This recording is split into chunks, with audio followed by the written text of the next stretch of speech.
So, hello and welcome to Scenes.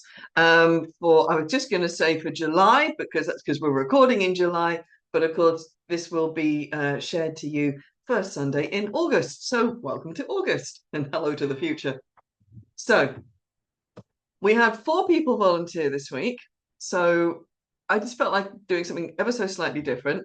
So, we have two pairings of two, and they've each done two scenes, and the castings in each have been experimental or challenging, or it's more about sort of the actors and the casting sort of having fun than any kind of theme. So we're going to start with Joelle and Tamara and me turning up as a servant, as Hotspur and Lady Percy from Henry IV Part 1. So Tamara is Hotspur, Joelle is Lady Percy. I hope you enjoyed this one because they really did, and I think they came up with something fun. So enjoy this. Blood by this hand, if I were now by this rascal, I could brain him with his lady's fan. Is there not my father, my uncle, and myself, Lord Edmund Mortimer, my Lord of York, and Owen Glendower? Is there not besides the Douglas? Have I not all their letters to meet me in arms by the 9th of the next month? And are they not, some of them, set forward already? What a pagan rascal is this? An infidel. You shall see now, in very sincerity of fear and cold heart, will he to the king and lay open all our proceedings. Oh, I could divide myself and go to buffets for moving such a disk of skimmed milk with his honourable an action. Hang him! Let him tell the king we are prepared. I will set forwards tonight. How now, Kate? I must leave you within these 2 hours. Oh, my good lord, why are you thus alone? For what offence have I this fortnight been a banished woman from my Harry's bed? Tell me, sweet lord, what is takes from thee thy stomach, pleasure, and thy golden sleep? Why dost thou bend thine eyes upon the earth, and start so often when thou sittest alone? Why hast thou lost the fresh blood in thy cheeks, and given my treasures and my rights to thee to thick-eyed musing and cursed melancholy? In my faint slumbers I have by thee watched, and heard the murmurs tales of iron wars, speak terms of manage to thy bounding steed, cry courage to the field, and thou hast talked of sallies and retires, trenches, tents, of palisadoes, frontiers, parapets, of basilisks, of cannon, culverin, of prisoners' ransom, of soldiers slain, and all the current of a heady fight. Thy spirit within thee has been so at war, and thus hath so bestirred thee in thy sleep that beads of sweat hath stood upon thy brow, like bubbles in a late disturbed stream, and in thy face strange motions have appeared, such as we see when men restrain their breath on some great sudden hast. Oh, what portents are these? Some heavy business hath my lord in hand, and I must know it, else he loves me not. What ho! Is Gilliams with the packet gone? He is, my lord, an Aragon. Hath Butler brought these horses from the sheriff? One horse, my lord, he brought even now. What horse? A roan? A crop ear, is it not? It is, my lord. That roan shall be my throne. Well, I will back him straight. Esperance, bid Butler lead him forth into the park. Did hear you, my lord? What sayst thou, my lady? What is it carries you away? Why, my horse, my love, my horse. Out, you mad-headed ape! A weasel hath not such a deal of spleen as you are tossed with. In sooth, I'll know your business, Harry, that I will. I fear my brother Mortimer doth stir about his title, and hath sent for you to line his enterprise. But if you go, So far afoot, I shall be weary, love. come, you paraquito, answer me directly unto this question, and I shall ask, Indeed, I'll break thy little finger, Harry, if thou wilt not tell me true. Away, away, you trifler love, I love thee not. I care not for thee, Kate. This is no world to play with mammets and to tilt with lips. We must have bloody noses and cracked crowns, and pass them current too. God's me, my horse! What sayest thou, Kate? What wouldst thou have with me? Do you not love me? Do you not indeed? Well, do not then, for since you do not love me, I will not love myself. Do you not love me? Nay, tell me if thou speakst in jest or no. Come, wilt thou see me ride? And when I am a horseback, I will swear I love thee infinitely. But hark you, Kate, I must not have you henceforth question me, whether I go, nor reason whereabout. Whether I must, I must. And to conclude, this evening must I leave thee, gentle Kate. I know you wise, but yet no further wise than Harry Percy's wife. Constant you are, but yet a woman. And for secrecy, no lady closer, for I will believe thou wilt not utter what thou dost not know. So far will I trust thee, gentle Kate. How so far?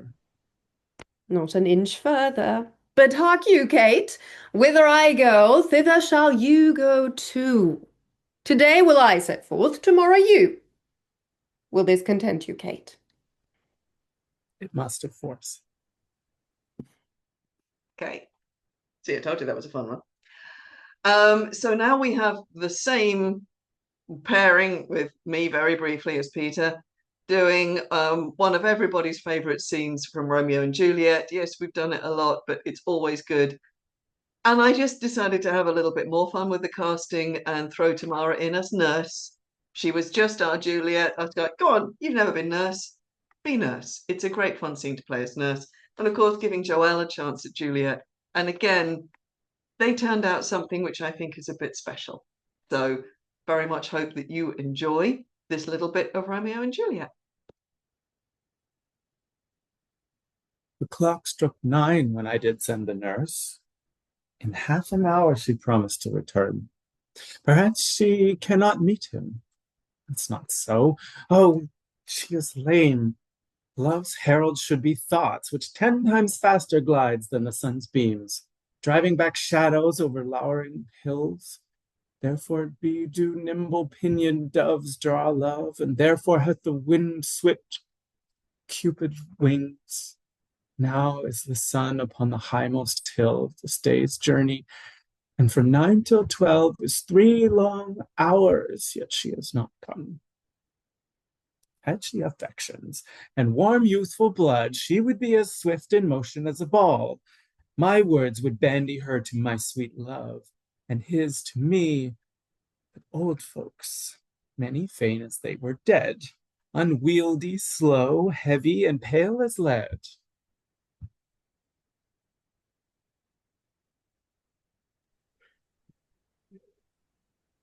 Oh God, she comes.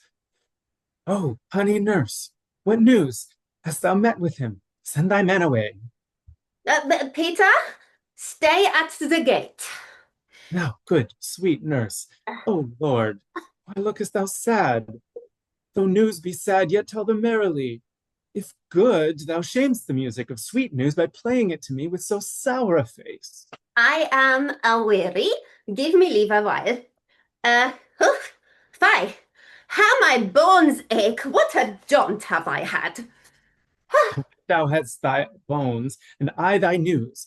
Now come, I pray thee speak. Good, good nurse, speak. Jesus, what hast? Can you not stay a while? Do you not see that I am out of breath? How art thou out of breath when thou hast breath to say to me that thou art out of breath? The excuse that thou dost make in this delay is longer than the tale thou dost excuse. Is thy news good or bad? Answer to that. Say either, and I'll say the circumstance. Let me be satisfied. Is't good or bad? Well, you have made a simple choice. You know not how to choose a man. Romeo! No, not he, though his face be better than any man's, yet his legs excel all man's. And for a hand, and a foot, and a body, so he be not to be talked on, yet they are past compare. He is not the flower of courtesy, but I'll warrant him as gentle as a lamb. Go thy ways, wench, serve God. What? Have you dined at home? No, no. And all this did I know before. What says he of our marriage? What of that? Lord, how my head aches. Oh, what a head have I. It beats as it would fall in, 20 paces, my back to the other side. Oh, my back. My back. Beshrew my heart for sending me about to catch my death with jaunting up and down. Faith, I am sorry that thou art not well. Sweet, sweet nurse, tell me what says my love. Your love says, like an honest gentleman, and courteous, and kind, and handsome, and I warrant a virtuous. Where's your mother? Where's my mother? Why, she is within. Where should she be? How oddly thou repliest. Your love says like an honest gentleman. Where is your mother? Oh, God's lady dear, are you so hot? Marry, come up, I trow. Is this the poultice for my aching bones? Henceforward, do your messages yourself. He's such a coil. Come, what says Romeo? Have you got leave to go to Shrift tonight? I have. Then hie you hence to Friar Lawrence cell. There stays a husband to make you a wife. Now comes the wanton blood up into your cheeks. They'll be in scarlet straight at any news. Hie you to church. I must another way, to fetch a ladder by the which your love must climb a bird's nest soon when it is dark. I am the drudge and toil in your delight, but you shall bear the burthen soon at night. Go out to dinner, hie you to the cell. High to high fortune. Honest nurse, farewell. Okay, so handing over to our other partnership, we have Tom, who is one of our new players who joined us for the Promptathon, who is immediately back for more, which is a very good sign, who we very much loved playing with for the Promptathon. So Tom is working with Eric, of course, always a little ray of sunshine. They are going to perform for you first out an absolutely thundering version of the Talbot and Talbot scene from Henry VI, Part 1. So we have Tom as old Talbot and Eric as young Talbot. Yeah, I know that's not particularly challenging casting, but I really wanted those guys to play that scene. So here we go. Oh, young John Talbot, I did send for thee to tutor thee in stratagems of war, that Talbot's name might be in thee revived when sapless age and weak, unable limbs should bring thy father to his drooping chair. But oh, malignant and ill-boding stars, now thou art come unto a feast of death, a terrible and unavoided danger. Therefore, dear boy, mount on my swiftest steed, and I'll direct thee how thou shalt escape by sudden flight. Come, dally not, be gone. Is my name Talbot? And am I your son? And shall I fly? Oh, if you love my mother, dishonor not her honorable name to make a bastard and a slave of me. The world will say he is not Talbot's blood that basely fled when noble Talbot stood. Fly to revenge my death, if I be slain. He that flies so will ne'er return again. If we both stay, we both are sure to die. Then let me stay, and father, do you fly. Your loss is great, so your regard should be. My worth unknown, no loss is known to me. Upon my death, the French can little boast. In yours they will, in you all hopes are lost. Flight cannot stain the honor you have won, but mine it will, that no exploit have done. You fled for vantage, everyone will swear. But if I bow, they'll say it was for fear. There is no hope that ever I will stay, if the first hour I shrink and run away. Here on my knee I beg mortality rather than life preserved with infamy. Shall all thy mother's hopes lie in one tomb?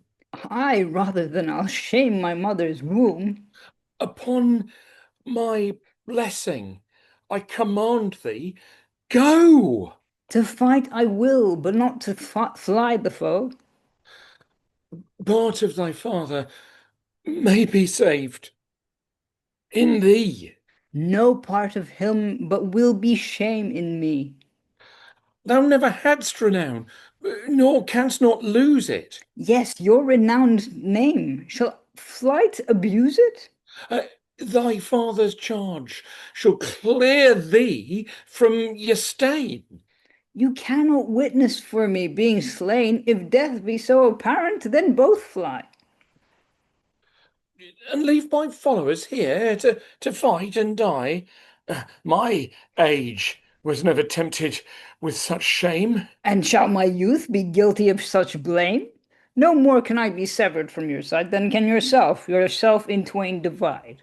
Stay, go, do what you will, the like do I, for live I will not if my father die. Then, here, I take my leave of thee, fair son, born to eclipse thy life this afternoon. Come, side by side, together, live and die, and soul with soul, from France to heaven, fly. All right, final scene for this particular collection.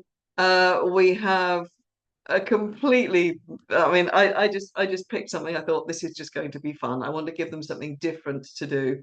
So here is Tom as Petruchio and Eric as Kate. Enjoy. Good morrow, cat, for that's your name, I hear. Well, have you heard, but something hard of hearing. They call me Catherine that do talk of me. You lie, faith, for you were called plain cat and bony cat, and sometimes cat the cursed.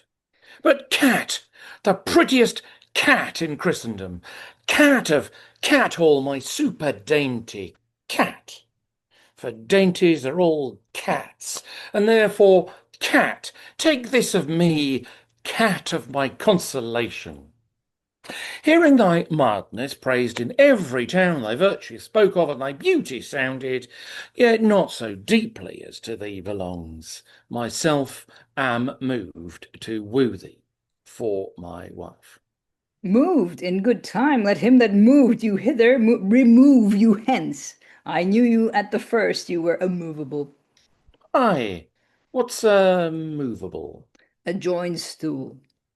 Thou hast hit it. Come, sit on me. Asses are made to bear, and so are you. Women are made to bear, and so are you. No such jade as you, with me, you mean. Alas, good cat, I will not burden thee, for knowing thee to be but young and light. Too light for such a swain as you to capture, yet as heavy as my weight should be. should buzz. Well ta'en and like a buzzard. Oh, slow-winged turtle, shall a buzzard take thee? I for a turtle as he takes a buzzard. Oh, come, you wasp.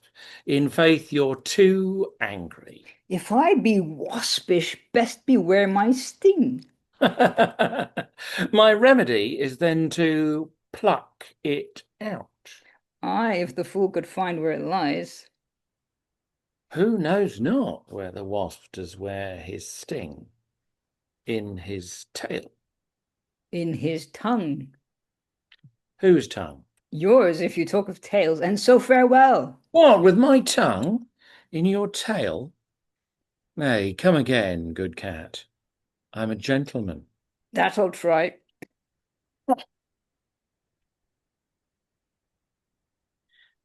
I swear I'll cuff again if you strike again. So may you lose your arms. If you strike me, you are no gentleman, and if no gentleman, why then no arms. A herald cat. Oh, put me in thy books. What is your crest? A coxcomb? A combless cock, so cat will be my hen. No cock of mine, you crow too like a craven. Nay, come, cat, come. You mustn't look so sour. It is my fashion when I see a crab. Why, here's no crab, and therefore look not sour. There is, there is. Then show it me. Had I a glass, I would. What, you mean my face? Well aimed of such a young one. Now, by St. George, I am too young for you. Yes, you are withered. 'Tis with cares. I care not. Now, here you cat. In sooth, you scape not, so. I chafe you if I tarry. Let me go. No, not a whit. I find you passing gentle. 'Twas told me you were rough and coy and sullen, and now I find report a very liar. For thou art pleasant, gamesome, passing courteous, but slow in speech, yet sweet as springtime flowers. Thou canst not frown, thou canst not look askance, nor bite the lip as angry wenches will, nor hast thou pleasure to be cross in talk, but thou with mildness entertainst thy wooers, with gentle confidence, soft and affable. Why does the world report that cat doth limp? O slanderous world, cat, like the hazel twig, is straight and slender, and as brown in hue as hazelnuts, and sweeter than the kernels. Oh, let me see thee walk. Thou dost not halt. Go, fool, and whom thou keptst command. Did ever Dian so become a grove as cat, this chamber with her princely gate? Oh, be thou Dian, and let her be cat, and then let cat be chaste, and Dian sportful. Where did you study all this goodly speech? It's extempore from my mother wit. A witty mother, witless as her son. Am I not wise? Yes, keep you warm.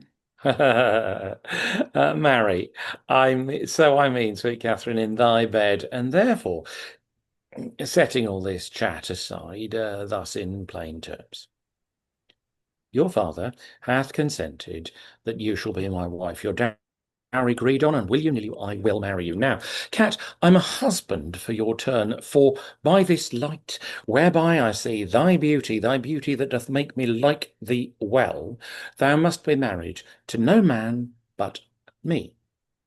For I am born to tame you, cat, and bring you from a wild cat to a cat conformable as other household cats. Here comes your father. Never make denial. I must and will have Catherine to my wife.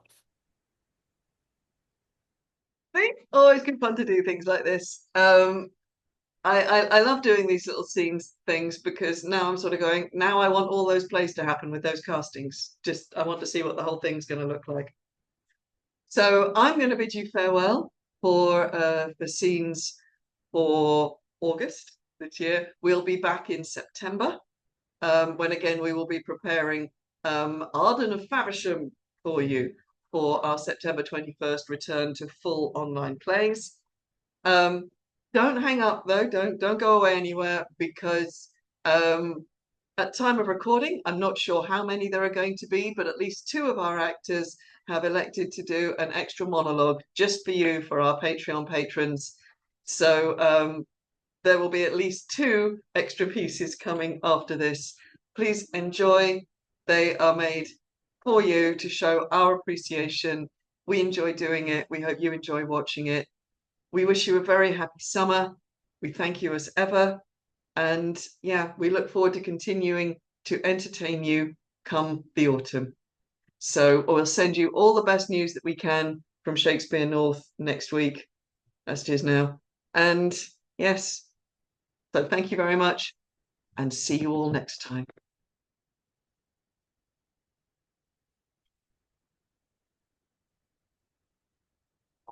Thou, nature, art my goddess.